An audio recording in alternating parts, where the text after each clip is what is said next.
الحمدللہ رب العالمین والعاقبۃ للمتقین والصلاۃ والسلام علی اشرف الانبیاء والمرسلین وعلی آلہ الطیبین واصحابہ الطاہرین اما بعد فاعوذ باللہ من الشیطان الرجیم بسم اللہ الرحمن الرحیم قل هو اللہ احد اللہ الصمد لم یلد ولم یولد ولم یکن لہ کفوا احد صدق اللہ العظیم وصدق رسولہ النبی الکریم الامین المکین الرؤوف الرحیم قال اللہ تبارک و تعالی فی شان حبیبہ مخبرا و آمرا ان اللہ وملائکتہ یصلون علی النبی یا ایہا الذین آمنوا صلوا علیہ وسلموا تسلیما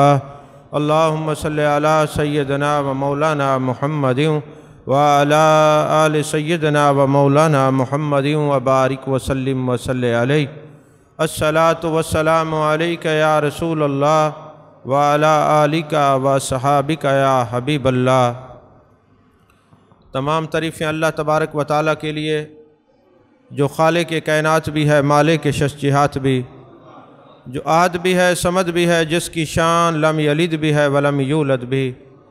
لا تعداد ہدیہ درود و سلام بارگاہ سید الانام، شفیع رحمت، والی امت، شاہ خوباں، جان جانا، شہنشاہ حسینہ، سید سروراں، سیاہ لا مکاں، تتمہ دوراں، سرخیل زہرہ جمالا، رازدان ما اوہا، شاہد ما تغا، صاحب علم نشرہ، معصوم آمنہ، احمد مجتبیٰ، حضرت محمد مصطفیٰ صلی اللہ علیہ وآلہ وصحبہ وبارک وسلم کی دربار ناز میں اپنی عقیدتوں، ارادتوں، محبتوں کا خراج پیش کرنے کے بعد عزیزان محترم، آپ حضرات نے ملاحظہ فرمایا کہ یہ نورانی ایمانی قرآنی مجلس پاک درس قرآن کی محفل ہے۔ شاید سب تو نہیں، چند حضرات نے یہ توجہ فرمائی کہ 16، 17 یا 18 سال تک آپ نے ایک ہی موضوع اور مضمون پڑھا تھا، درس تصوف۔ اچانک یہ درس تصوف سے ہٹ کر درس قرآن کیسے ہو گیا؟ اس کی کچھ وجوہات ہیں۔ پہلے تو یہ یاد رکھیں کہ تصوف قرآن سے جدا نہیں ہے، تصوف شریعت سے جدا نہیں ہے۔ اگر شریعت آپ کو آداب مدینہ بتاتی ہے، تصوف ہاتھ پکڑ کے مدینے والے تک پہنچاتا ہے۔ اگر شریعت آپ کو گھر تک پہنچاتی ہے، تصوف ہاتھ پکڑ کر گھر والے تک پہنچا دیتا ہے۔ تصوف کے اندر ایک گہری سوچ، ایک گہرا مطالعہ اور اسرار و رموز جو شریعت کے ہیں ان کو تصوف کہتے ہیں۔ اس کی ایک واضح مثال یہ ہے، آپ نے ایک حدیث پاک پڑھی اور علماء سے سنی کہ جان کائنات، جان عالم مصطفیٰ، جان رحمت صلی اللہ علیہ وسلم ارشاد فرماتے ہیں، جس نے اپنی 3 بچیوں کی اچھی تربیت کی اور پھر اس کی شادی کی بچیوں کی، تو میرے آقا نے فرمایا قیامت والے دن ایسا شخص جنت میں میرے ساتھ ہوگا۔ اب آپ نے یہ پڑھا، خوشخبری مل گئی، بہت بڑی بات ہے کہ جس نے اپنی بیٹیوں کی شادی کی، پرورش کی اور اچھا اخلاق اور تربیت دی اور پھر اس کی شادی کی، تو محبوب نے فرمایا وہ جنت میں میرے ساتھ ہوگا۔ لیکن تصوف یہ کہتا ہے کہ ذرا آپ غور تو کریں کہ وجہ کیا ہے، وہ جنت میں ساتھ کیوں ہوگا؟ آپ نے شریعت کی بات سن لی، اب تصوف ہمیں متوجہ کرتا ہے کہ محبوب نے جو فرمایا ہے کہ 3 بچیوں کی شادی کی، 2 کی، 1 کی، اسی طرح بہنوں کے بارے میں بھی یہی حکم ہے، جن کے والدین دنیا سے چلے جائیں، بہنوں کا رشتہ کریں، پڑھائیں، تو جنت میں میرے ساتھ ہوں گے۔ اب تصوف کہتا ہے کہ وجہ کیا ہے، اس وجہ کو تلاش کریں کہ وہ جنت میں کیوں ساتھ ہوں گے۔ اب شریعت نے بتا دیا کہ بس یہ جنت میں ساتھ ہوں گے جس نے بچیوں کی پرورش اچھی کی۔ اب تصوف کہتا ہے شریعت جو ہے وہ دودھ ہے اور تصوف جو ہے وہ دیسی گھی ہے۔ کتنے مراحل کے بعد جو ہے وہ دیسی گھی بنتا ہے، اور پھر دودھ خراب ہو سکتا ہے، شریعت معاذ اللہ خراب نہیں۔ بعض اوقات جو شریعت کے پیروکار ہیں ان کے اندر میں آ جائے، شریعت کے تو ہم سبھی پیروکار ہیں، یعنی میں اہل علم، اہل ظواہر علماء کی بات کر رہا ہوں کہ اگر ان کے اندر تکبر آ جائے تو وہ پھر علم ان کو لے ڈوبتا ہے۔ اگر وہ چپے چپے پہ عبادت کرنے والے بھی ہوں اور تکبر آ جائے تو وقت کا شیطان بن جاتا ہے، مگر عاجزی اور انکساری ہو تو پھر جو ہے وہ انسان کو ہمیشہ پھل لگتا ہے، کیونکہ جس ٹہنی پہ پھل لگ جائے وہ جھک جاتی ہے، اور جو خالی ہوگی وہ جھکی ہوئی نہیں ہوگی۔ تو اب تصوف یہ کہتا ہے کہ شریعت نے تو یہ کہا کہ جو 3 بچیوں کی شادی کرے گا جنت میں محبوب علیہ السلام کے ساتھ ہوگا، وجہ کیا ہے؟ فرمایا وجہ دراصل یہ ہے کہ یہ جو بیٹی ہے یہ انسان کے جگر کا ٹکڑا ہے، اور فرمایا کہ یوم لا ینفع مال ولا بنون، قیامت والے دن نہ بیٹے کام آئیں گے نہ مال کام آئے گا، الا من اتى اللہ بقلب سلیم، صرف اس دن جو ہے قلب سلیم کام آئے گا۔ تو کہا بیٹے اور مال کام نہیں آئے گے، یہاں بیٹی کا ذکر نہیں ہے۔ تو توجہ کریں نا ذرا، یعنی بیٹی جو ہے وہ کام آئے گی۔ کیسے کام آئے گی؟ اگر آپ نے بیٹی کی تربیت اچھی کی ہے، پھر اس کی شادی کی ہے اور اس کو اخلاق سکھایا ہے، تو پھر یہ تو کام آئی نا، اس تربیت کی وجہ سے آپ کو جنت ملی۔ توجہ فرما رہے ہیں کہ نہیں فرما رہے؟ لیکن یہ جنت کیوں ملی؟ فرمایا وجہ یہ ہے کہ بیٹی جگر کا ٹکڑا ہے اور آپ نے اس کو پالا پوسا پڑھایا، اچھی تربیت کی، اب آپ نے اس کی شادی کر دی۔ اب یہ جو آپ کے دل کے اندر جدائی ہے نا، اس جدائی کو برداشت کرنے کے سبب سے اللہ آپ کو جنت عطا فرمائے گا۔ تو پتہ چلا کہ جب ہر جدائی جو ہے وہ زحمت نہیں ہوتی، بعض جدائیاں رحمت بھی ہوتی ہیں، بعض جدائیاں نعمت بھی ہوتی ہیں۔ تو درس تصوف کو ہم نے چھوڑا نہیں ہے، چھوڑ نہیں سکتے، لیکن اب ہم نے درس تصوف کو اس کے سامنے بیان کرنا ہے جس کو تصوف کی ضرورت ہوگی، کیونکہ اگر آپ کسی گندے برتن کے اندر موتی ڈال دیں گے تو وہ بھی زنگ آلود ہو جائے گا۔ اور میں یہ سمجھتا ہوں کہ 18 سال ہم تصوف کے جو اسرار و رموز بیان کرتے رہے، اور جب آپ لوگوں کو میدان عمل میں دیکھا زیرو پایا۔ اس کی میں آپ کو چند مثالیں دیتا ہوں۔ مثلا ہم نے 18 سال ایک بات سنی کہ المرید لا یرید، مرید کا اپنا ارادہ نہیں ہوتا، مرید کا اپنا ارادہ نہیں ہوتا، وہ جس کے ہاتھ میں ہاتھ دیتے اب مرضی اس کی چلے گی جس کا وہ مرید ہے۔ تو آپ مجھے ایمان سے بتائیں، جب آپ کو بلایا جاتا ہے آپ عرس میں آئیں تو آپ آتے ہیں؟ نہیں آتے۔ آپ کہتے ہیں آج میرا فلانا رشتہ دار آیا ہوا تھا، آج میری طبیعت خراب تھی، آج میں بیمار تھا، آج میرا فلانا مسئلہ تھا، تو پھر آپ تو لا یرید تو نہ ہوئے، آپ تو اپنا ارادہ رکھتے ہیں۔ تو جب اپنا ارادہ رکھتے ہیں تو آپ تو مرید کہلانے کے حقدار ہی نہیں ہیں۔ آپ نے تصوف میں سیکھا کیا ہے؟ لا یملک شیئا حتی نفسہ، پر میں مرید وہ ہے کہ وہ اپنی جان کو بھی اپنا نہ سمجھے، اس کی جان بھی اپنی نہیں ہے۔ اور آپ کیا سمجھتے ہیں؟ دین کا کوئی کام آپ نہیں کر سکتے۔ حضرت بابا فرید الدین گنج شکر رحمۃ اللہ علیہ، سنیے یہ بڑی زبردست بات ہے، تصوف کو وارد کرنے کا نام ہے۔ تصوف کو اپنے اوپر محسوس کرنے کا نام ہے۔ یہ نہیں کہ آپ نے سنا، کانوں کا چسکا پورا ہوا، لنگر کھایا اور چلے گئے، بس یہیں تک ہم محدود رہے، آگے چل نہ سکے۔ وجہ یہ ہے کہ جب آپ کی ضرورت آستانے کو پڑی آپ تو نہیں تھے، تو پھر آپ نے 18 سال تصوف کیا سیکھا ہے؟ کہ میں غلط کہہ رہا ہوں؟ وہ ایک آدمی کو نا ایک موتی ملا قیمتی، اس کو پتہ نہیں تھا کہ یہ جو موتی ہے یہ کیا شے ہے۔ اس نے اس کو ایک دھاگا باندھا اور گدھے کے گلے میں ڈال دیا، چونکہ اس کو پتہ نہیں تھا یہ کیا ہے۔ اب وہ گدھے کے گلے میں وہ موتی کافی عرصہ بندھا رہا، اور ایک دن گدھے والا کہنے لگا کہ میں ہجرت کر رہا ہوں، یہاں سے نقل مکانی کرنی ہے، تو دریا کے پار جا کے کوئی کام کریں گے؟ تو اس نے وہ گدھے سمیت کشتی میں بیٹھ گیا، کرایہ اس کے پاس تھا نہیں، تو وہ جو کشتی کا ملاح تھا اس کو یہ کہنے لگا یہ جو میں نے یہ گدھے کے گلے میں موتی باندھا ہوا ہے واللہ عالم یہ کیا ہے، تو یہ میں اتار کے نا تمہیں دیتا ہوں۔ ملاح کو جب وہ موتی دیا گیا تو اس نے کشتی کے اندر کیل لگا کے اس کو ٹھونک دیا، پتہ اس کو بھی نہیں تھا یہ کیا ہے۔ تو اب کچھ عرصہ گزرا، ایک دن ایک جوہری آیا جس کو پتہ تھا یہ کیا ہے، اس نے موتی پر نظر پڑی نا، وہ چونک گیا، اس نے کہا موتی اور یہ کشتی میں کیل کے ساتھ جڑا ہوا ہے، یہ تو بادشاہوں کے تاجوں کے اندر مرصع ہوتا ہے، لیکن یہ کشتی کے اندر ہے۔ اس نے پوچھا یہ کہاں سے آیا؟ اس نے کہا یہ تو گدھے کے گلے میں تھا، ایک کمبھار نے مجھے دے دیا اور میں نے اس کو کشتی میں لگا دیا۔ اس نے کہا اس کو بیچتے ہو؟ کہا اس کی کیا قیمت ہے؟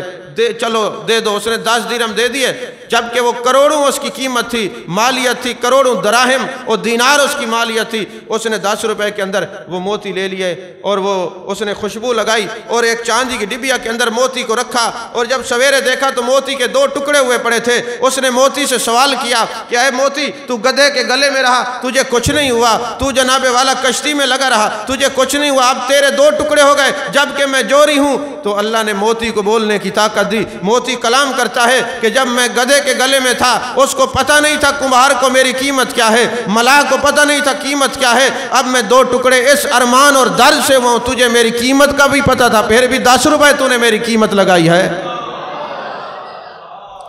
تجھے میری قیمت کا بھی پتہ تھا پھر بھی 10 روپے میری قیمت لگائی ہے۔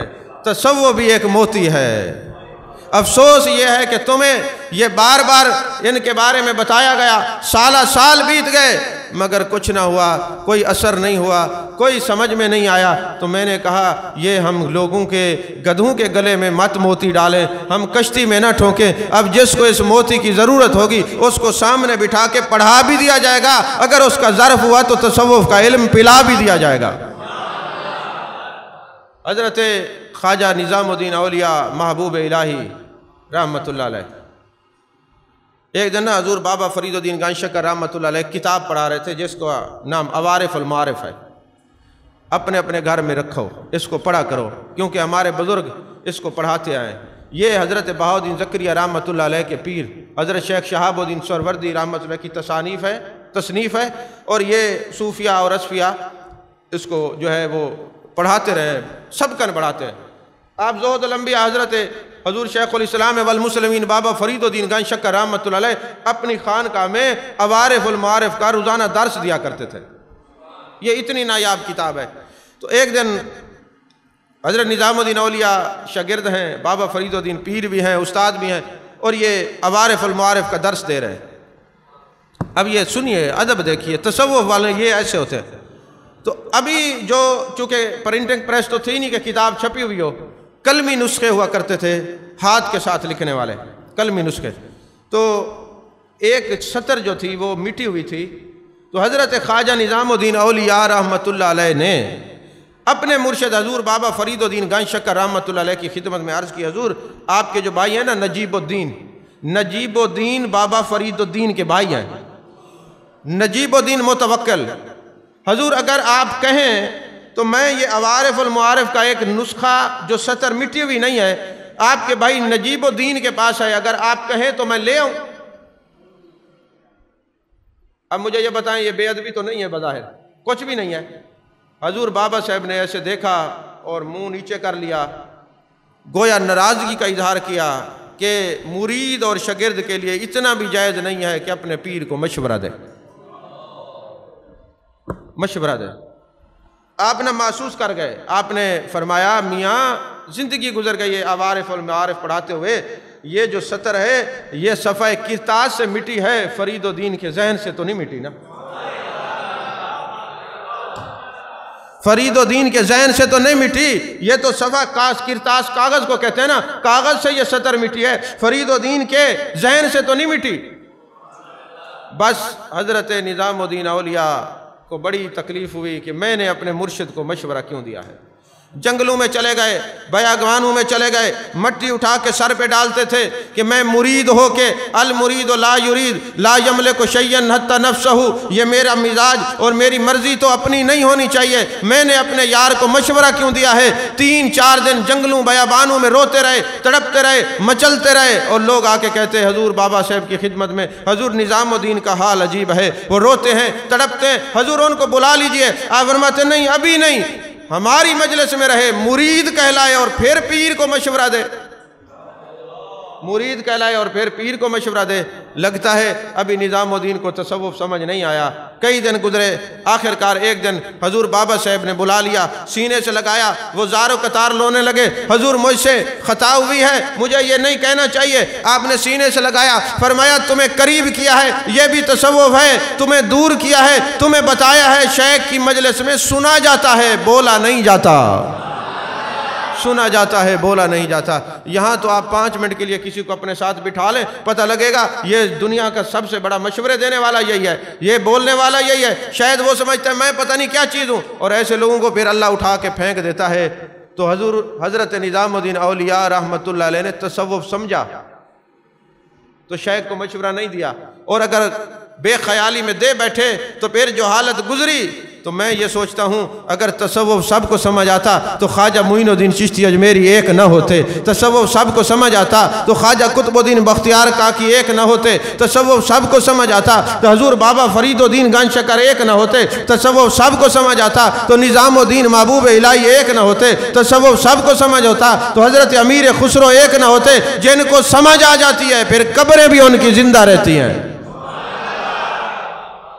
اور یہاں عالم یہ ہے کہ تصوف کی مجلس ہو، لینے والے دل میں تڑپ رکھنے والے ہوں اور وہ پہلے نہ بیٹھے ہوں، اور جو آتے ہیں وہ پہلے سو جاتے ہیں، بعد میں آتے ہیں ان کو پتہ نہیں ہوتا بیان کیا ہوا ہے۔ تو اس لیے میں نے کہا آپ کی پریشانی کو دور کر کے بالاستیاب درس قرآن دیا جائے، تاکہ جو کچھ آپ اللہ کرے قرآن کی بھی سمجھ آ جائے۔ تو قرآن تصوف شریعت سے جدا نہیں ہے۔ وہ ایک بابا جی کے پاس ایک بندہ گیا، اس نے کہا حضور میں سکون چاہتا ہوں، دعا فرمائیں۔ میں سکون چاہتا ہوں، میں سکون چاہتا ہوں، ذرا یہ جملہ بولیے، آپ چاہتے ہیں نا؟ تو بابا جی کے بارے میں، بابا جی کی خدمت میں بندہ آیا، کہتے ہیں حضور میں سکون چاہتا ہوں۔ آپ نے فرمایا یہ لفظ میں اپنی زندگی سے نکال دو، کیونکہ یہ بولی شیطان کیا ہے، اور فرمایا چاہتا ہوں یہ خواہش نفس ہے، میں بھی نکال دو زندگی سے، چاہتا ہوں یہ بھی نکال دو، جو کچھ بچے گا وہ سکون ہی ہے۔ توجہ ہے کہ نہیں ہے؟ میں سکون چاہتا ہوں، یہ بولی شیطان کی آنا خیر من ہو، خیر کے ساتھ جب میں لگ جائے تو شیطان بنتا ہے، میں نہیں ہے، میں نکال دو۔ فرمایا یہ میں بولی شیطان کی ہے، چاہتا ہوں یہ خواہشات نفس ہے، میں بھی زندگی سے نکال دو، چاہتا بھی نکال دو، پھر جو بچے گا وہ سکون ہے، اور یہی تصوف ہے۔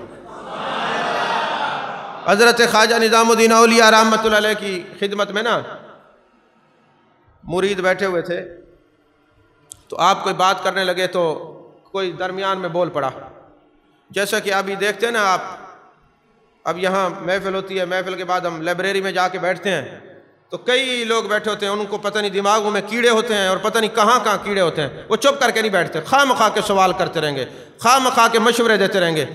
وجہ کیا ہے؟ قصور تو ہمارا ہے کہ نااہلوں کو ساتھ بٹھا کے چائے جو پلا دیتے ہیں، ان کی یہ جگہ نہیں ہوتی جہاں ان کو بٹھا دیا جاتا ہے، تو پھر وہ مشورے تو دیتے ہیں اور بتاتے لوگوں کو کہ میرا بھی کوئی تعلق ہے، میں بھی کچھ ہوں۔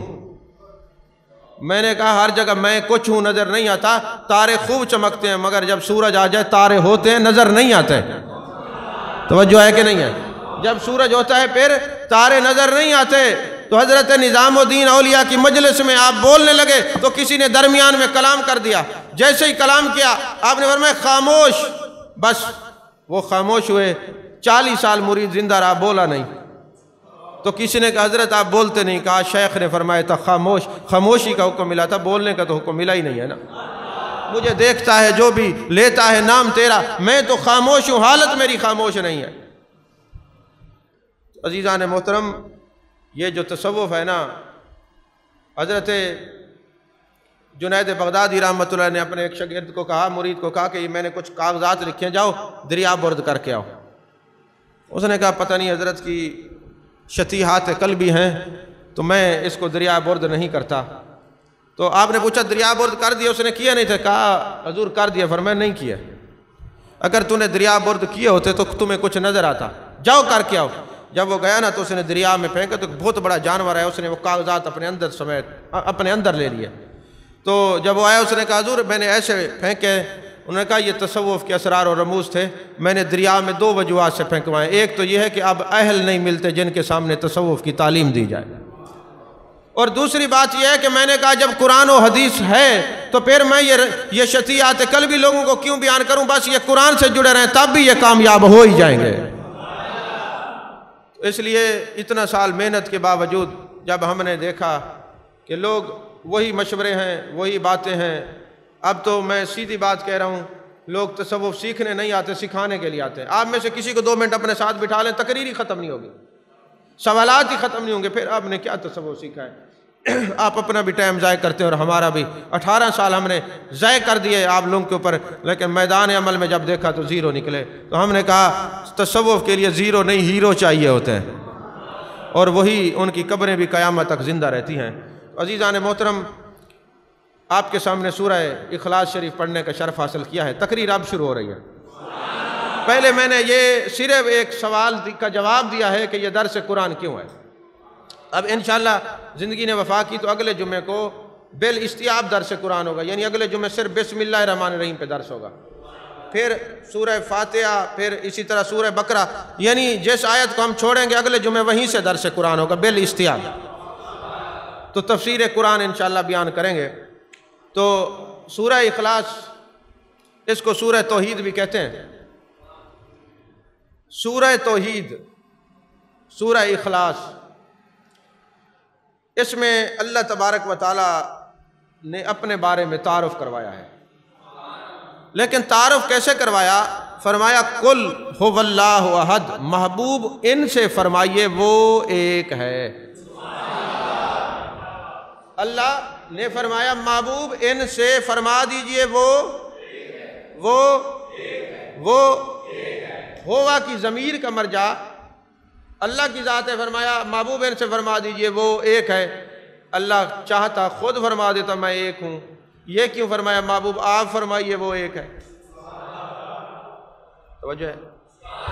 فرمایا اس لیے کہ بات یہ ہے کہ جب یہ کائنات معرض وجود میں آئی، لوگوں کو معرفت خداوندی نصیب ہوئی، انسان جو ہے آناسا سے ہے، اس کا معنی ہے محبت کرنے والے عناصر، یا انسان جو ہے نسیان سے ہے، یعنی بھول چوک جیسے ہو جائے وہ انسان ہوتا ہے۔ تو فرمایا یہ جو آناسا سے انسان ہے نا، اللہ نے اپنے اندر محبت کے عناصر اس انسان کے اندر رکھ دیے۔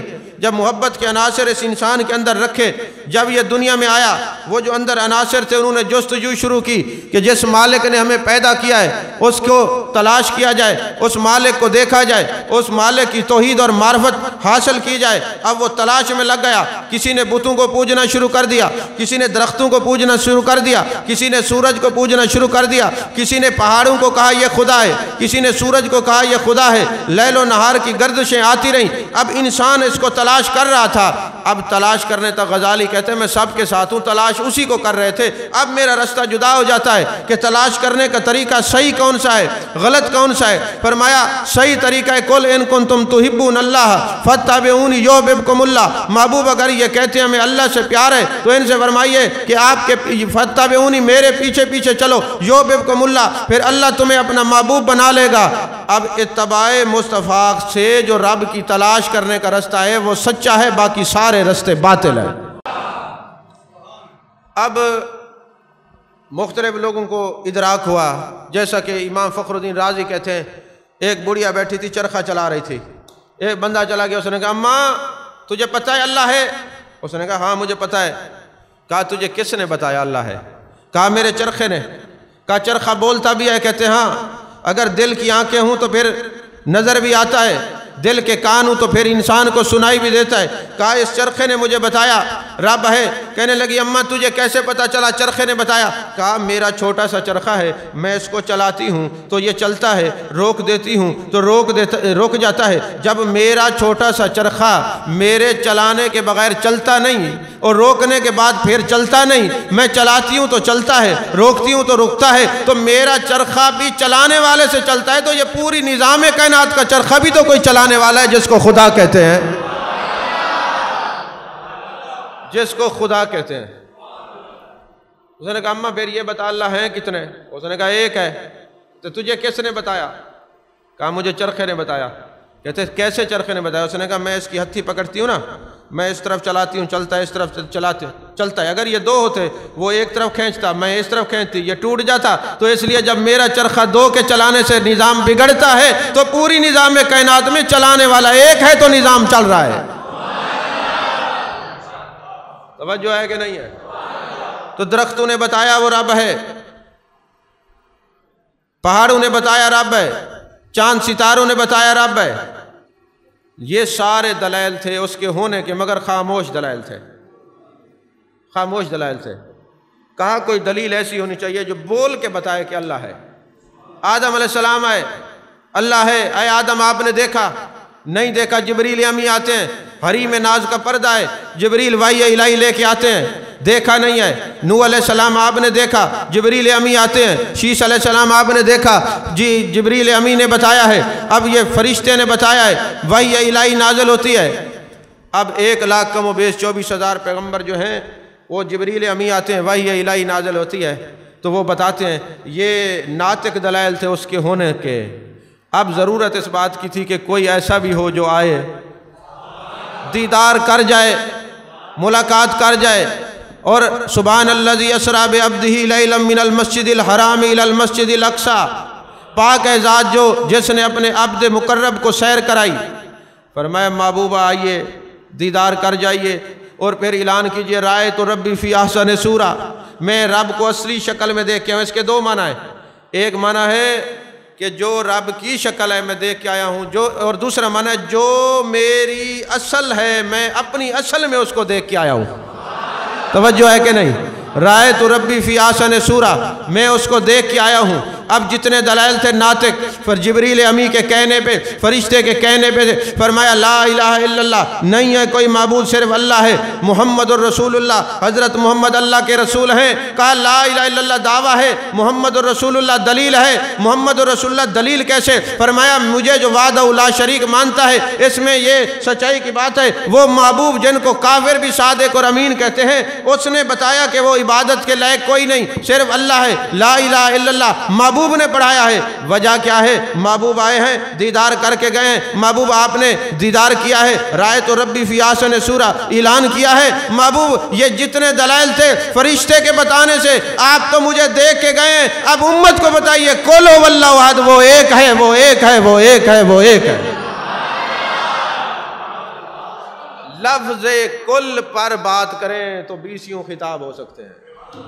محبوب آپ علامہ اقبال گئے نا یورپ میں، تو کسی نے سوال کیا کہ اللہ کے ہونے کے دلائل دیں، انہوں نے کہا دلائل بہت ہیں، دلائل بہت ہیں، یہ لیل و نہار کی گردشیں یہ بھی دلائل ہیں، انبیاء کی ذوات یہ بھی دلائل ہیں، یہ پہاڑ، یہ جبل، یہ چاند، یہ قمر، یہ سورج، یہ سارے دلائل ہیں، مگر ہمیں ایک ایسی ہستی نے بتایا کہ خدا ہے جس کو کافر بھی صادق اور امین کہتے ہیں، کافر بھی صادق اور امین کہتے ہیں۔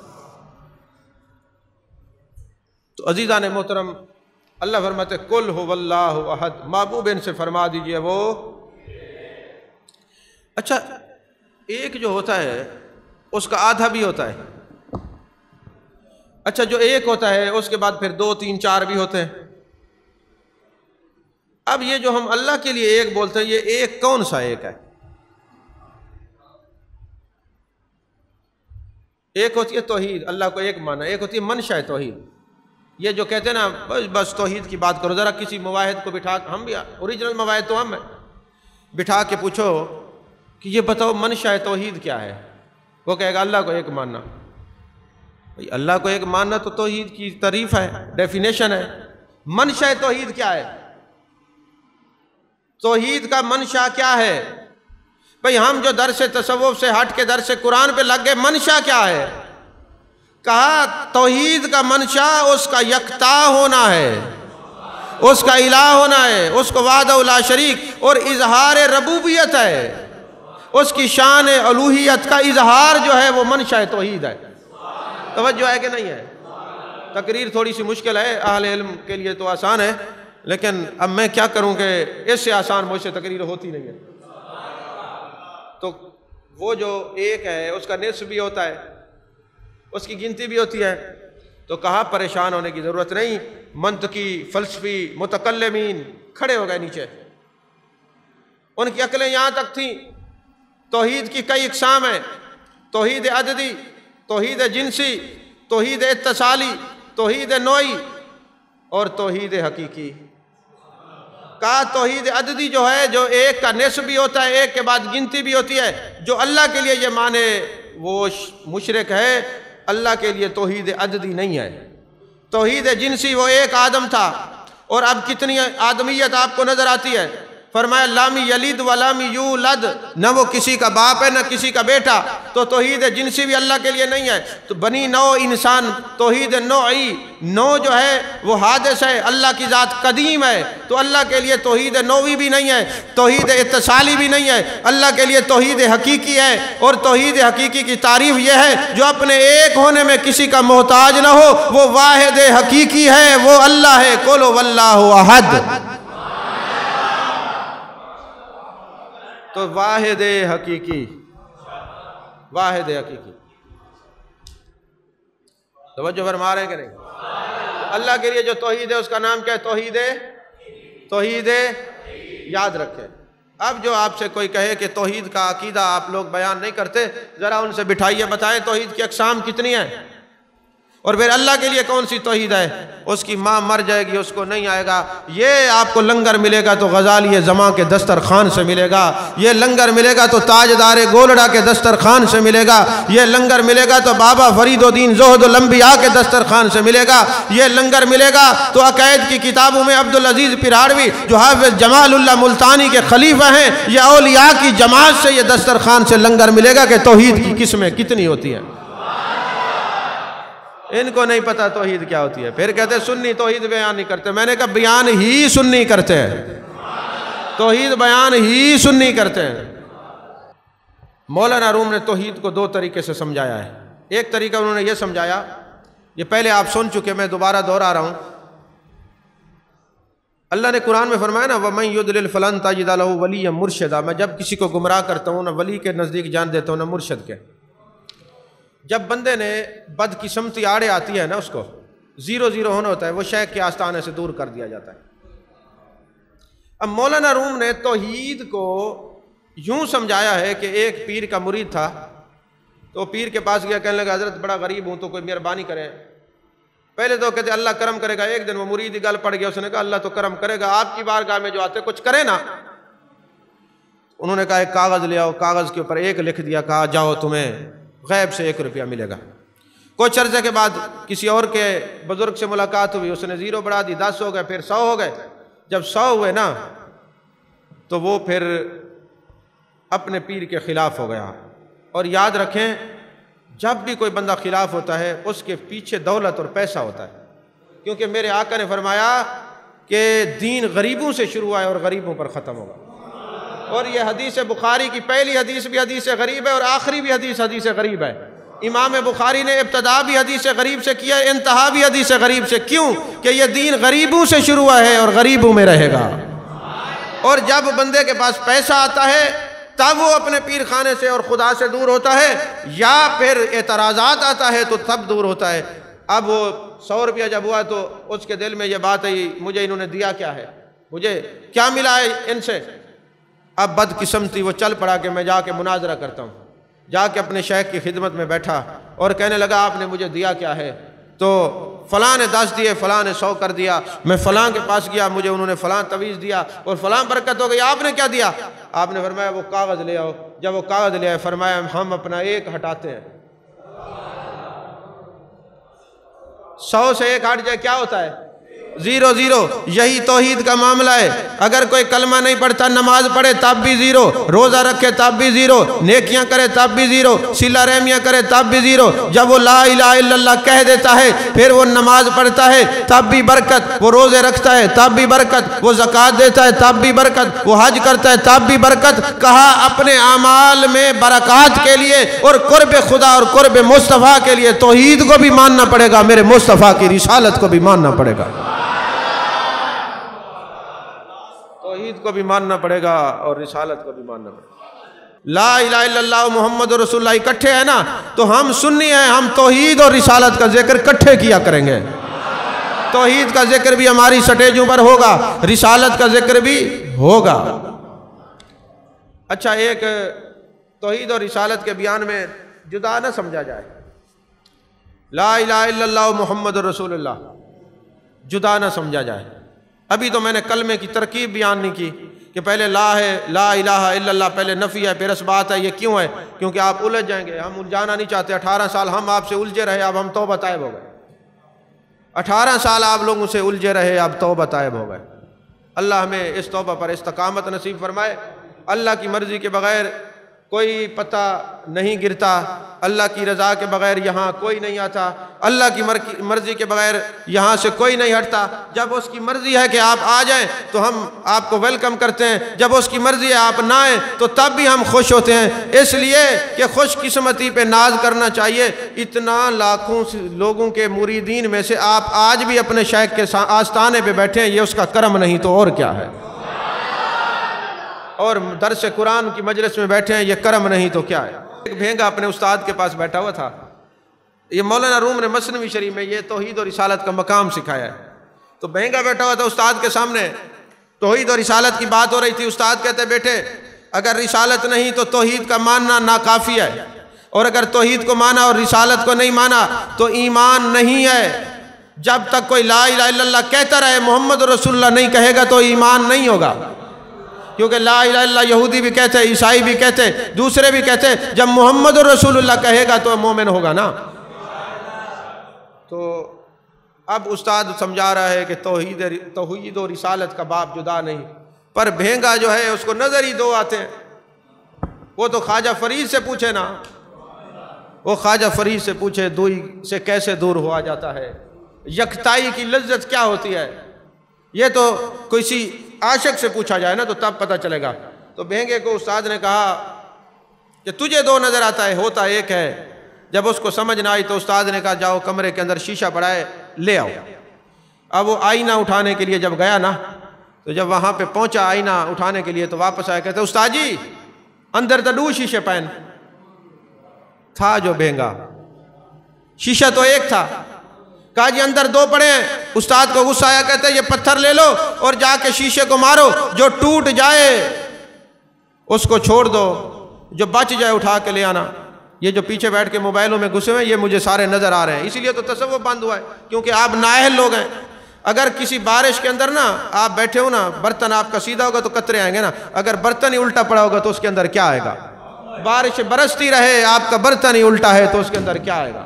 تو بھینگا کہتا ہے کہ جی شیشے دو ہیں۔ استاد نے کہا یہ پتھر اٹھا کے لے جاؤ، جا کے مارو، جو بچ جائے اٹھا کے لے آنا۔ اب شیشہ تو ایک تھا، جیسے اس نے جا کے پتھر مارا نا تو واپسی روتا ہوا کہتے سائیں دونوں شیشے ٹوٹ گئے۔ اس نے کہا بھینگے شیشہ ایک ہی تھا، تجھے دو نظر آتے تھے۔ جب توحید کو مانو گے تو رسالت کامل مانو گے، تب توحید کامل ہوگی، اور رسالت کو ماننے کے لیے توحید کو ماننا ضروری ہے، اور توحید کو ماننے کے لیے میرے مصطفیٰ کی رسالت و نبوت کو ماننا ضروری ہے۔ توجہ فرما رہے ہیں کہ نہیں فرما رہے؟ حضرت خواجہ معین الدین چشتی اجمیری رحمۃ اللہ علیہ بیٹھے ہوئے تھے، تو ایک غیر مسلم آ کے نا آپ کے سامنے بیٹھ گیا۔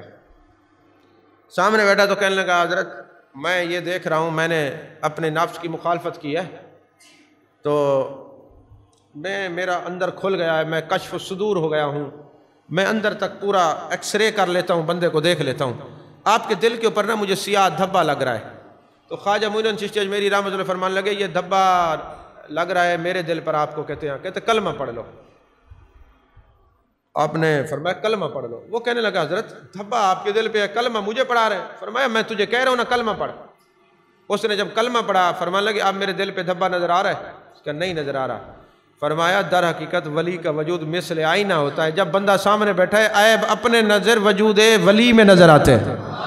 یہ دھبا تیرے دل میں تھا، لیکن ولی کا وجود مثل آئینہ ہوتا ہے، دھبے اپنے ہوتے ہیں، نظر ولی کے جسم میں آتے ہیں۔ کوئی سمجھ آئی کہ نہیں آئی؟ عزیزان محترم، فرمایا قل هو اللہ احد، محبوب ان سے فرما دیجئے وہ اللہ الصمد بے نیاز ہے۔ اللہ کیا ہے؟ بے نیاز ہے۔ لم یلد ولم یولد، نہ وہ کسی کا باپ ہے نہ وہ کسی کا بیٹا۔ ولم یکن لہ کفوا احد، اس کا کوئی ہمسر نہیں، اس کا کوئی ہمسر نہیں۔ اچھا ہوا یہ کہ جو کافر تھے نا انہوں نے مختلف خدا بنائے ہوئے تھے، یہ بارش برسانے والا، یہ جناب والا، یہ بچے دینے والا، یہ فلاں فلاں فلاں علیحدہ بت تھے۔ اچھا بعض اوقات انہوں نے بت ستو کے بنائے ہوئے تھے، جب ان کو بھوک لگتی ان کو پانی کے اندر حل کر کے پی بھی لیتے تھے، اور بعض اوقات پتل اور تانبے کے بت تھے، اس کو کمر پہ اٹھائے رکھتے تھے۔ اب یہ سارے کفار اور مشرکین آئے کہ ہمارا تو فلاں بت، یہ فلاں یہ فلاں یہ فلاں، یہ لات منات عزا یہ فلاں فلاں فلاں، ذرا آپ اپنے رب کے بارے میں بتائیے۔ تو یہ سورت نازل ہوئی قل هو اللہ احد۔ محبوب آپ تو دیکھ گئے ہیں نا، محبوب آپ تو دیکھ گئے ہیں، ان سے بتائیے وہ ایک ہے، اللہ الصمد، اللہ بے نیاز ہے، لم یلد ولم یولد ولم یکن لہ کفوا احد۔ اور یہ یاد رکھیں جو قل هو اللہ شریف کو روزانہ پڑھتا ہے اس کے لیے رحمتوں کے دروازے کھول دیے جاتے ہیں۔ جو فرض نماز کے بعد 3 دفعہ قل هو اللہ پڑھتا ہے اس کے لیے جنت کے دروازے کھول دیے جاتے ہیں۔ جو روزانہ گھر میں داخل ہوتے ہوئے قل هو اللہ شریف پڑھتا ہے وہ کبھی غریب نہیں ہوتا، بلکہ حدیث پاک سیاستہ کے اندر اور کتب تفاسیر کے اندر میرے آقا کریم صلی اللہ علیہ وسلم تشریف فرما تھے، تو ایک شکایت آئی ایک صحابی کی کہ حضور یہ نا ہر قرآن پاک میں جب نماز پڑھتے ہیں فاتحہ کے بعد کوئی سورت پڑھتا ہے پھر قل هو اللہ ضرور پڑھتا ہے۔ اب یہ خلاف ترتیب تھی بات، تو میرے آقا علیہ السلام نے فرمایا کیوں پڑھتا ہے؟ اس نے کہا حضور مجھے قل هو اللہ سے پیار ہے۔ ابھی یہ کہا قل هو اللہ سے پیار ہے، جبریل امی آئے، یا رسول اللہ، اللہ فرماتے ہیں اس کو سورہ اخلاص سے پیار ہے، اللہ فرماتے ہیں ہمیں اس سے پیار ہے۔ بلکہ میں صوفیانہ ترجمہ کر دوں، اللہ نے فرمایا اس کو ہماری صورت سے پیار ہے، ہمیں اس کی صورت سے پیار ہے، اور اس پر جنت واجب ہو گئی، اس پر جنت واجب ہو گئی۔ حضرت ابو ہریرہ رضی اللہ، حضرت ابو ذر غفاری رضی اللہ تعالیٰ عنہ کے بارے میں جبریل امی نے پوچھا نا، یا رسول اللہ یہ ابو ذر غفاری ہیں، میرے آقا نے فرمایا تو کیسے جانتا ہے؟ جبریل امی نے عرض کیا آپ کے غلاموں کو اتنا زمین والے نہیں جانتے جتنا عرش بری والے جانتے ہیں، جتنا عرش بری والے جانتے ہیں، جتنا عرش بری والے جانتے ہیں۔ محبوب یہ جانتے ہیں کہ ابو ذر غفاری کو عرش والے کیوں جانتے ہیں، پھر بھی پوچھتے جبریل بتا تو صحیح، ذرا میرے غلام کی عزت لوگوں کے سامنے آ جائے گی اور بعد والوں کے لیے کامل نمونہ بن جائے گی۔ حضور ایک تو ان کو قل هو اللہ شریف سے پیار ہے، ہر وقت قل هو اللہ احد اللہ الصمد لم یلد ولم یولد ولم یکن لہ کفوا احد پڑھتے رہتے ہیں، اور دوسری بات ہے ہر ایک کو اپنے سے افضل سمجھتے ہیں۔ جو قل هو اللہ شریف سے پیار کرے گا ہر ایک کو اپنے سے افضل سمجھے گا، وہ چلے گا زمین پر، تذکرہ عرش بری پر ہوگا۔ ایک صحابی آتے یا رسول اللہ صلی اللہ علیہ وسلم رزق تنگ ہے، روزی تنگ ہے، کوئی مہربانی کریں وظیفہ بتائیں۔ میرے محبوب نے فرمایا جب گھر میں داخل ہونا ہے، شفا شریف کے اندر یہ وظیفہ موجود ہے، قاضی ایاز مالکی نے لکھا، دوسری کتب حدیث کے اندر یہ بات موجود ہے۔ میرے آقا نے فرمایا جب گھر میں داخل ہو جاؤ، دیکھو نا جب روزی تنگ ہوتی ہے آپ پیروں کے پاس جاتے ہیں نا کہ جی وظیفہ بتائیں، رزق تنگ ہے، تنگی آسانی میں بدل جائے، تو یہ تو نبیوں کے پیر کا وظیفہ ہے، یہ حسنین کریمین کے نانا کا وظیفہ ہے، سیدہ طیبہ طاہرہ عابدہ عالمہ خاتون جنت سلام اللہ علیہ کے بابا کا وظیفہ ہے۔ میرے آقا نے فرمایا جب گھر میں داخل ہو جاؤ، داخل ہوتے بندہ کوئی ہو نہ ہو تو کیا کہنے؟ السلام علیکم، سلام کرنا ہے، اور پھر کہنے السلام علیکہ ایھا النبی ورحمۃ اللہ وبرکاتہ، کیونکہ مومن کے گھر میں نبی کی روح مقدسہ ہر وقت جلوہ گر رہتی ہے۔ ہر مومن کے گھر میں، مومن کے گھر میں جو مومن ہے، النبی اولیٰ بالمؤمنین من انفسہم، میرا نبی ایمان والوں کی جان سے بھی زیادہ قریب ہے، تو جو ہم مومن ہوں گے مصطفیٰ قریب ہوں گے، وہ اس گھر میں ہو یا اس گھر میں ہو، محبوب قریب ہوں گے۔ تو دوسرا کیا کہنا ہے؟ السلام علیکہ ایھا النبی ورحمۃ اللہ وبرکاتہ، اور تیسرا ایک دفعہ بسم اللہ پڑھ کے قل واللہ شریف پڑھنی ہے۔ محبوب نے فرمایا جو گھر میں داخل ہوتے وقت یہ 3 کام کرے گا، سلام کرے گا، میری ذات پہ سلام بھیجے گا، اور اس کے بعد پھر قل واللہ شریف پڑھے گا، میرے آقا نے فرمایا وہ اتنا امیر ہو جائے گا اس وظیفے کی برکت سے اس کے ہمسائے بھی امیر ہو جائیں گے، اس کے ہمسائے بھی امیر ہو جائیں گے۔ اس لیے جو 200 مرتبہ پڑھتا ہے مرنے سے پہلے جنت میں محل دیکھے گا اپنا۔ یہ بزرگان دین، یہ اعزازی ثواب ہے نا کہ ایک دفعہ قل واللہ شریف پڑھو، جس کو یقین سی بات ہے اب حافظ قرآن تو سبحان اللہ، لیکن جو بندے نہیں حافظ تو وہ ایک دفعہ قل واللہ پڑھیں 10 سپارے کا ثواب، 2 دفعہ پڑھیں 20 کا، 3 دفعہ پڑھیں 30 سپاروں کا، ایک قرآن کا ثواب ملتا ہے۔ تو یہ سورہ توحید ہے، سورہ اخلاص ہے۔ تو آج ہم نے اسی پر مختصر مگر جامع گفتگو کرنے کی کوشش کی ہے۔ تصوف جو ہے اپنے شیخ کے آستانے سے وفا کا نام ہے، بس جو وفادار ہے وہ آج بھی تصوف کو سمجھ گیا، لمبی چوڑی بات نہیں ہے، جس کی اپنی مرضی ہے۔ دیکھو نا اللہ نے قرآن میں فرمایا یا ایھا الذین آمنوا استجیبوا للہ وللرسول اذا دعاکم لما یحییکم، اے ایمان والو اللہ اور اس کا رسول جب بلائے فوراً آ جاؤ اگر نہ ختم ہونے والی زندگی چاہتے ہو، نہ ختم ہونے والی۔ اب یہاں ایک نکتہ ہے، آخر یار کیا کیا ہے داتا صاحب نے، 1000 سال سے زیادہ ہو گیا، آج ہم جانتے ہیں داتا صاحب کو، لاہور میں کتنی قبریں ہمیں نہیں پتا، اپنے قبرستان میں کتنی ہیں قریب کے ہمیں نہیں پتا۔ اللہ اور اس کے رسول نے بلایا، داتا صاحب حاضر ہو گئے، نہ ختم ہونے والی زندگی مل گئی۔ اللہ اور اس کے رسول نے بلایا، بابا فرید الدین حاضر ہو گئے، نہ ختم ہونے والی زندگی مل گئی، ابدی حیات مل گئی۔ جو اللہ اور اس کے رسول کے بلاوے پر حاضر ہوتے ہیں ان کی زندگیاں نہ ختم ہونے والی ہوتی ہیں، زندگی ختم نہیں ہوتی، ان کا نام ختم نہیں ہوتا، ان کا ذکر ختم نہیں ہوتا۔ لیکن افسوس تصوف کی کتابوں میں ہے کہ جس کو پیر خانے سے بلاوا آ جائے، وہ کسی صورت میں بھی ہو فوراً حاضر ہو جائے تو وہ مر کے امر ہو جائے گا، اس کی زندگی کبھی مٹے گی نہیں۔ لیکن آپ مجھے ایمان سے بتائیں، عرس ہوتا ہے، آپ کو پیغام ملتا ہے، آپ کہتے ہیں ہم نے رشتہ داروں کے پاس جانا ہے، ہم بیمار تھے، ہم فلانا مسئلہ تھا، اور جب بھی بلایا جاتا ہے نہیں آتے، تو جو نہیں آتے ان کی قبریں زندہ نہیں ہوں گی، وہ اپنی زندگی میں اپنی قبروں کا نام مٹا چکے ہیں۔ قرآن کہتا ہے کہ جب بلایا جائے آ جاؤ اگر تم نہ ختم ہونے والی زندگی چاہتے ہو۔ اور میں تو آپ لوگوں پہ بھی حیران ہوتا ہوں کہ میں کبھی اس بندے کو کبھی ملنا نہیں گوارا کروں گا جو میرے مرشد کا ہو کے اس کو نہیں ملتا۔ آپ نے کون سا تصوف سیکھا ہے؟ حضرت بہاؤالدین زکریا رحمۃ اللہ علیہ نا اپنے ایک پیر بھائی کے ساتھ آ رہے تھے، حکم ملا ملتان چلے جائیں، تو راستے میں ایک جگہ انہوں نے پڑاؤ کیا، تو حضرت بہاؤالدین زکریا رحمۃ اللہ علیہ کے ایک پیر بھائی تھے، وہ حضرت بہاؤالدین زکریا کو کہنے لگے جی اس علاقے میں کوئی اولیاء ہوں گے میں جا کے زیارت کرتا ہوں۔ اب یہ حضرت بہاؤالدین زکریا رحمۃ اللہ علیہ راز پا چکے تھے کہ جب یار کو دیکھا ہے مجلس میں ہے تو آنکھوں سے یار کی دیدار کی جائے، اور جب یار سامنے نہ ہو تو تصور یار میں گم ہویا جائے۔ یہ راز حضرت بہاؤالدین زکریا پا چکے تھے۔ تو پیر بھائی تھا، اس نے کہا حضرت اجازت دیں یہاں کے جو اولیاء ہیں میں ذرا زیارت کر لوں۔ حضرت بہاؤالدین زکریا فرمانے لگے جب سے یار کو دیکھا ہے ایک لمحہ صورت یار نظر سے نہیں ہٹتی، کسی کو کیا دیکھیں، کسی اور کو کیا دیکھیں، جس کو بھی دیکھتے ہیں، جہاں بھی دیکھتے ہیں، جدھر بھی دیکھتے ہیں، ہر سو جلوہ یار نظر آتا ہے، کوئی اور آتا ہی نہیں۔ اب میں کیا کروں، میں نہ چاہتے ہوئے بھی تصوف میری زبان سے نکل ہی جاتا ہے، کیا کروں؟ تو اب وہ ہر طرف یار نظر آتا ہے، تو نے جانا ہے تو جا، ہم نہیں جاتے۔ ہم جو ہے فرقت میں بھی، ہم ہجر میں بھی وصال کے مزے لیتے ہیں، تنہائی میں بیٹھ کر ہر تمنا دل سے رخصت ہو گئی، اب تو آ جاؤ کہ خلوت ہو گئی۔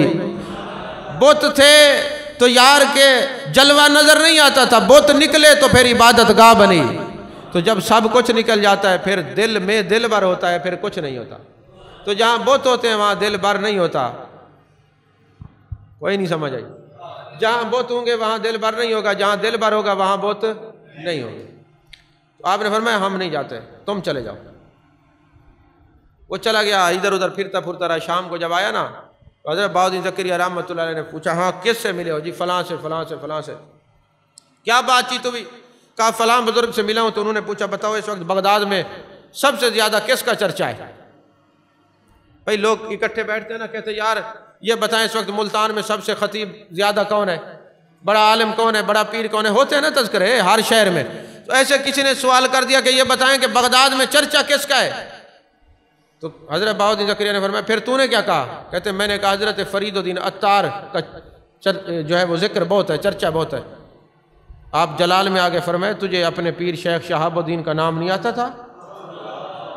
حضرت شیخ شہاب الدین سہروردی رحمۃ اللہ علیہ کا نام نہیں آتا تھا؟ جا میں تیری مجلس میں نہیں بیٹھتا، میں تیرے ساتھ سفر بھی نہیں کر سکتا۔ جو تنہائی میں اپنے مرشد کے بارے میں بات نہیں کر سکتا اس کے ساتھ مجلس بھی حرام ہے، سفر بھی حرام ہے، میں تیرے ساتھ سفر نہیں کرتا۔ حضرت بہاؤالدین زکریا پھر تمام عمر اس بندے سے ملاقات نہیں کی کہ تو میرے سامنے لوگ پوچھیں تو میرے مرشد کا نام نہیں لیتا، مریدوں کے بے وفائی کرتا ہے، کسی اور کا نام لیتا ہے۔ ایسے لوگوں کی مجلس میں جانا بہاؤالدین زکریا کہتے ہیں میں ناجائز سمجھتا ہوں۔ جن کو عرسوں پہ بلایا وہ نہ آئے، بعد میں آئے تو لوگوں سے ملے تو کیا ملے، بیٹھے تو کیا ملے؟ وجہ کیا تھی؟ وہ مجلس میں تو تھے، ان کا جو دل کا برتن تھا الٹا تھا۔ اگر دل کا برتن کھلا ہوتا تو کچھ قطرات ہوتے نا۔ تو بارش ہو رہی ہو، خوب بارش ہو اور پرات ہی الٹی پڑی ہو تو اس کے اندر پانی کیسے آئے گا؟ تو برتن کھلا ہوگا تو پانی آئے گا نا۔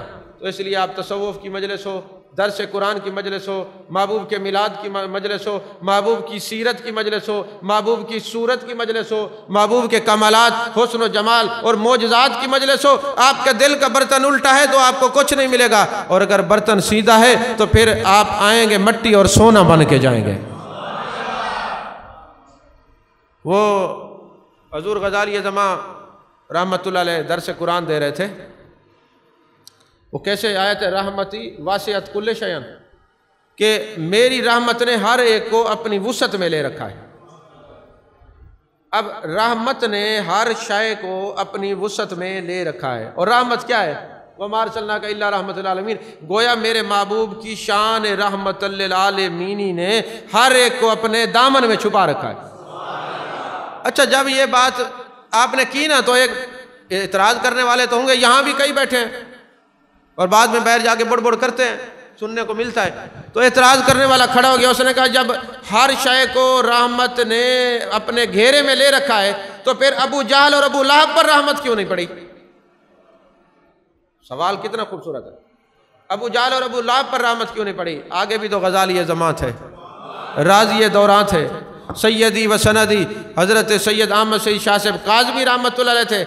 کیا کہنے استدلال تو آپ کے سامنے ہاتھ باندھ کے کھڑے ہوتے تھے۔ آپ نے فرمایا میاں یہ بتاؤ یہ رحمت بارش رحمت ہے کہ نہیں ہے؟ اس نے کہا جی بالکل ہے۔ فرمایا جب رحمت برستی ہے وہ نہیں دیکھتی کہ یہ پھولوں کی نرسری پہ برس رہی ہوں یا گندگی کے ڈھیر پہ برس رہی ہوں۔ جب یہ پھولوں کی نرسری پہ بارش برستی ہے تو پھر وہاں سے خوشبوئیں نکلتی ہیں، اور گندگی کے ڈھیر پہ رحمت برستی ہے تو بدبو اور تعفن اور بیماریاں پھیلتی ہیں۔ ارے ابو جہل کے ابو لہب کے دل کی زمین پہ گندگی تھی، رحمت برسی، تعفن اور بدبو پھیلا، اور ابو بکر صدیق کے دل پہ نرمی تھی، جب رحمت برسی تو ابو بکر صدیق بنا کے رکھ دیا، فاروق اعظم بنا کے رکھ دیا، عثمان غنی بنا کے رکھ دیا، باب العلم بنا کے رکھ دیا، مدینہ العلم کے باب العلم حضرت مولا علی، عشرہ مبشرہ صحابہ کی جماعت جن کو خدا نے چن لیا۔ ارے یہ دل کی زمین اچھی ہو تو جب رحمت برستی ہے تو خوشبوئیں مہکتی ہیں، کوئی نظام الدین بنتا ہے،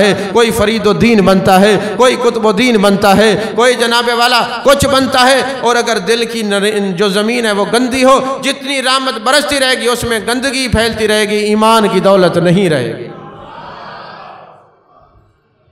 اب دیکھیں نا زمین تو ایک ہی ہے نا، کہیں پہ پھلدار درخت ہوتے ہیں اور کہیں سرکنڈے بھی کھڑے ہوتے ہیں۔ سرکنڈے تم کہاں سے نکلے، زمین تو ایک تھی، کہا جیسا بیج تھا ویسے ہی بنے ہیں نا، کوئی سمجھ نہیں آئی۔ تو یہی بات ہوتی ہے کہ رحمت تو ہوتی ہے۔ اب کوئی اس سے یہ بھی مسئلہ حل ہو گیا کہ محبوب کے سامنے ابو جہل اور ابو لہب بن سکتے ہیں، تو آج بھی تو ہو ہی سکتے ہیں نا، کوئی نہیں سمجھ آئی۔ تو رحمت تو برس رہی ہے، اور برس رہی ہے اور برستی رہے گی۔ ہم نے یہ دیکھنا ہے ہمارے دل کی زمین کس طرف جا رہی ہے، یہ پھولوں کی نرسری ہے یا گندگی کا ڈھیر ہے۔ اگر یہ گندگی کا ڈھیر ہے تو لاکھ درس قرآن سن لیں، لاکھ درس تصوف سن لیں، یہ گند ہی رہے گا۔ اور اگر یہ یہاں پہ عشق مدینہ کی فصل لگی ہوئی ہے، حسن مصطفیٰ کی فصل لگی ہوئی ہے، تو پھر تصوف کے موتی ہوں یا درس قرآن کے موتی ہوں، ان کے اثر جب دل پہ پڑے گا تو نکھار چہروں پہ عیاں نظر آئے گا۔ اللہ تعالی ہم سب کو محبوب علیہ الصلوۃ والسلام کا قرب نصیب فرمائے۔ آمین وآخر دعوانا ان الحمدللہ رب العالمین۔